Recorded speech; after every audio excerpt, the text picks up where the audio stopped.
আপনি নিজেই বলেছেন যে গত ১.৫ দশক থেকে সিলেট অবহেলিত। এটি আমাকে বলতে হচ্ছে না, আপনি সাংবাদিক হিসাবে নিজেই স্বীকার করছেন যে গত ১.৫ দশক থেকে সিলেট অবহেলিত।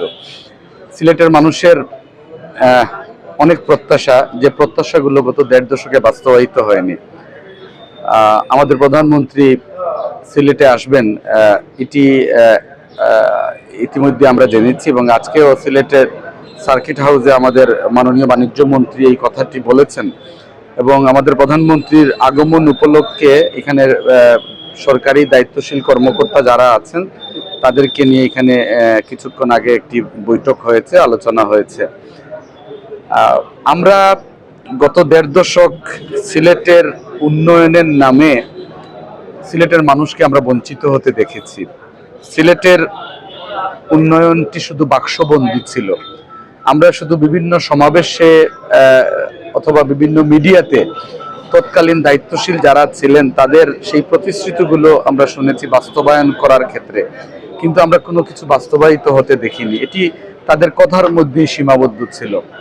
আমার খুব অবাক লেগেছে, কিছুক্ষণ আগে এই সার্কিট হাউসের একটা বৈঠকে সরকারের বিভিন্ন ডিপার্টমেন্টের যারা দায়িত্বশীল আছেন তারা বিভিন্ন প্রজেক্ট নিয়ে কথা বলছিলেন, আমাদের নথি ভাঙ্গন থেকে শুরু করে।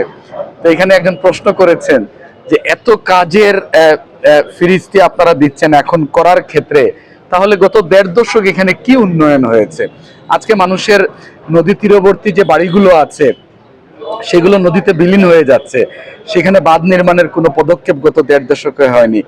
এখানে রাস্তাঘাটের যে অবস্থা আমরা দেখেছি সেটা ভেঙে চুরে এমন একটা পর্যায়ে গিয়েছে, মনে হচ্ছে যে গত ১৫ বছর এখানে রিপেয়ারিং কাজ পর্যন্ত হয়নি।